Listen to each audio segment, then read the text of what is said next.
많은 다툼, 싸움은 화를 내는 데서 시작됩니다. 분노로 인해 싸움이 일어나고 폭행이 일어나고 심지어 살인이 일어나기까지 합니다. 그래서 분을 쉽게 내는 사람은 항상 누군가 다투거나 싸웁니다. 그러다 잘못하면 폭행이나 살인 같은 심각한 죄까지 짓는 겁니다.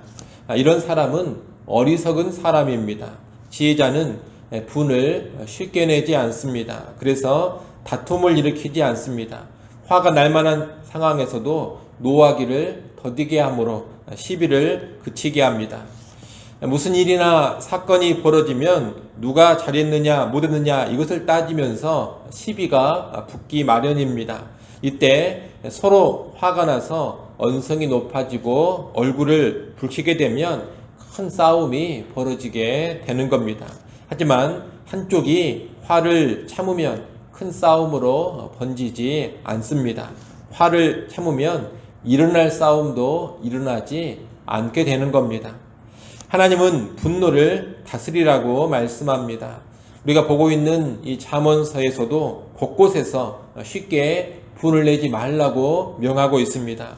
신약 에베소서에서도 분을 내어도 죄를 짓지 말고 해가 지도록 분을 품지 말라고 권면을 하고 있습니다.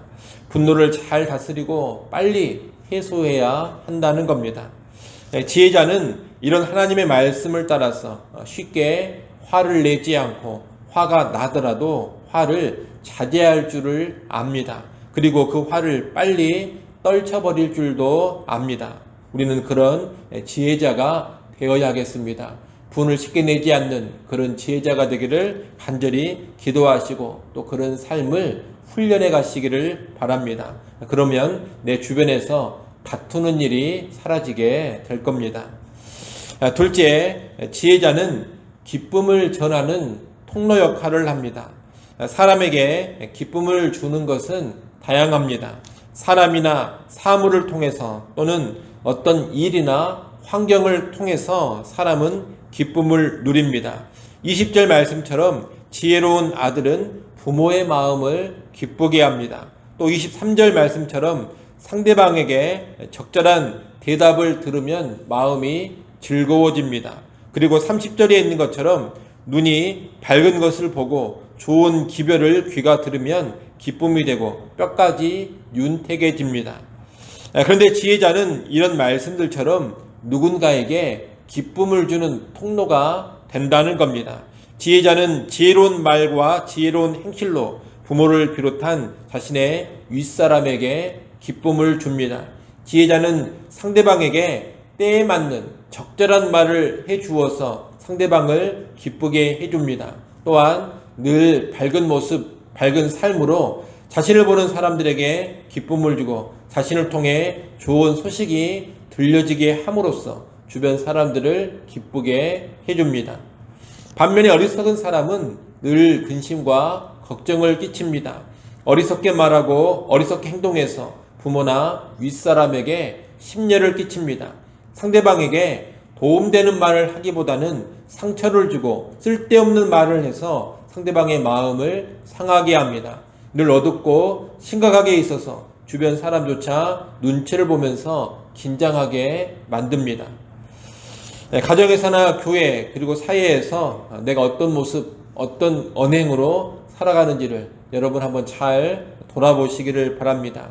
나는 지혜자처럼 주변 사람들에게 기쁨과 활력을 주는 사람입니까? 아니면 어리석은 자처럼 나로 인해 주변 사람들이 근심하고 내가 속한 공동체가 어둡게 되고 심각하게 되는 그런 사람입니까? 지혜자는 지혜로운 언행과 밝은 삶으로 주변 사람과 소속된 공동체에 기쁨과 즐거움을 주는 사람이다. 이것을 꼭 기억하시기를 바랍니다. 여러분이 그런 지혜자의 삶 오늘 하루도 살아가시기를 바랍니다. 셋째, 지혜자는 의롭게 살아갑니다. 25절로 29절은 여호와께서 기뻐하시고 미워하시는 것들이 쭉 나열되어 나옵니다. 하나님은 교만한 자의 집을 허시지만 가난하고 연약한 과부의 지게를 정하십니다. 25절에 그 말씀이 나오는데 과부의 지게란 과부에게 주어진 땅의 경계표를 말하는 것입니다. 하나님은 과부의 재산, 과부의 소유를 지켜주신다는 겁니다. 하나님은 또 악한 꾀를 미워하시고 이익을 탐하고 뇌물을 쓰는 자를 미워하십니다. 생각 없이 함부로 내뱉는 말을 미워하시고 악한 삶을 살아가는 악인을 하나님은 멀리하십니다. 지혜자는 이렇게 하나님이 미워하시고 싫어하시는 것이 무엇인지를 잘 알고 그런 삶을 피합니다. 대신에 의인의 삶을 살아갑니다. 구체적으로 과부와 같이 가난한 사람을 돕고 살핍니다. 악한 꾀를 부리지 않고 뇌물을 받거나 그릇된 이익을 탐하지 않습니다. 말 한마디를 해도 그 말 한마디가 신중하게 나가게 하고 선하게 나가게 합니다. 이러한 의인의 삶을 삶으로써 하나님의 기쁨이 되고 하나님과 친밀해져 가는 겁니다. 여러분, 지혜자는 의롭게 살아갑니다. 이를 아시고 오늘 하루 또 남은 인생 살아가실 때 하나님이 미워하시고 싫어하시는 악을 결코 행하지 않기를 바랍니다.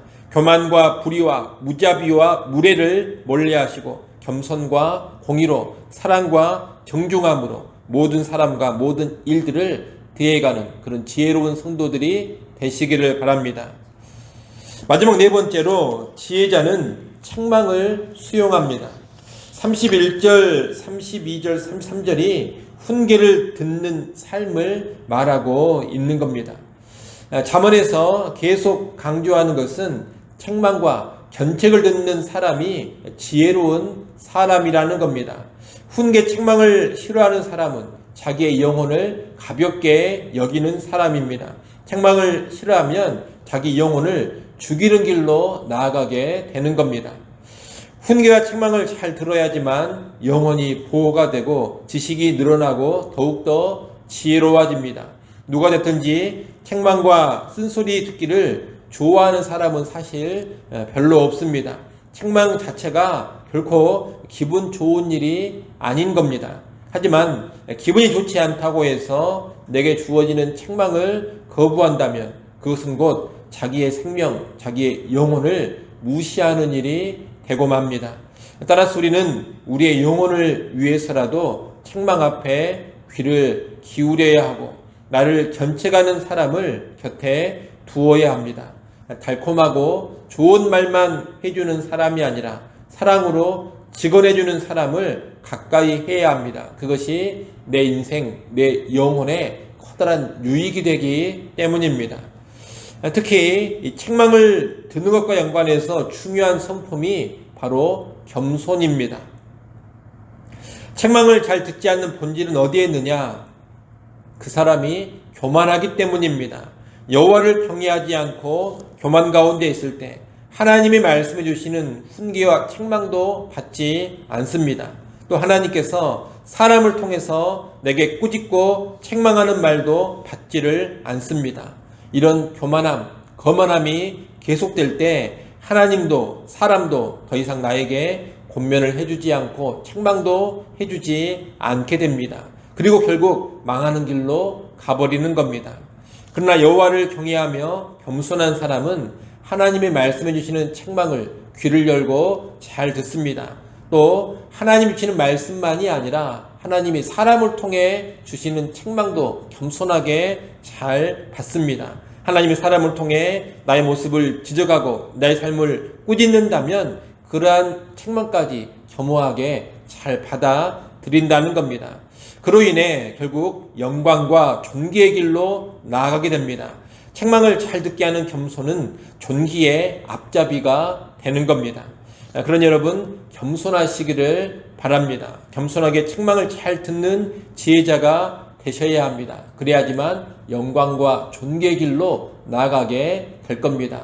여러분, 책망을 잘 받지 않는 그 근간에는 교만이 있다라는 것을 꼭 기억하시고 언제나 겸손하게 책망을 잘 받아들여서 영광의 삶 살아갈 수 있기를 간절히 축원합니다. 기도하겠습니다. 아버지 하나님, 여러 가지 지혜로운 삶에 관하여 살펴보았습니다.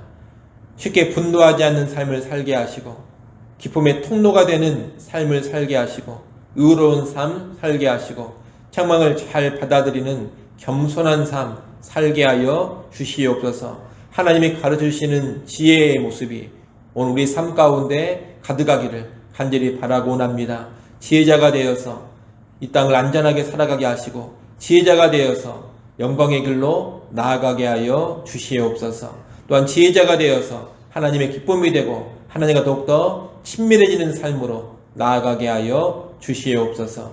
하나님 또 이 시간 하나님께 나와 기도할 수 있게 해주시니 감사합니다. 겸손하게 엎드려 하나님을 의지하게 하시고 우리 모든 삶의 형편과 상황 속에서 하나님을 다시금 바라보게 하시고 하나님의 은혜와 하나님의 능력과 도우심을 구하게 하여 주옵소서. 주의 궁유를 받아 누리는 이 새벽 시간 되어지게 하시고 하나님의 능력을 누려가는 이 새벽 시간 되게 하여 주시옵소서. 주일입니다. 온 성도들 하나님께 기쁨으로 나와 영과 진리로 예배케 하여 주시옵소서. 우리 예배를 통하여 하나님 영광을 받아주시고 예배하는 그 시간 그 자리에 임재하셔서 하늘의 신령한 은혜 충만하게 내려 주시옵소서. 모든 예배에 오는 한 사람 한 사람 강하게 붙잡아 주시고 성령으로 충만케 하여 주옵소서.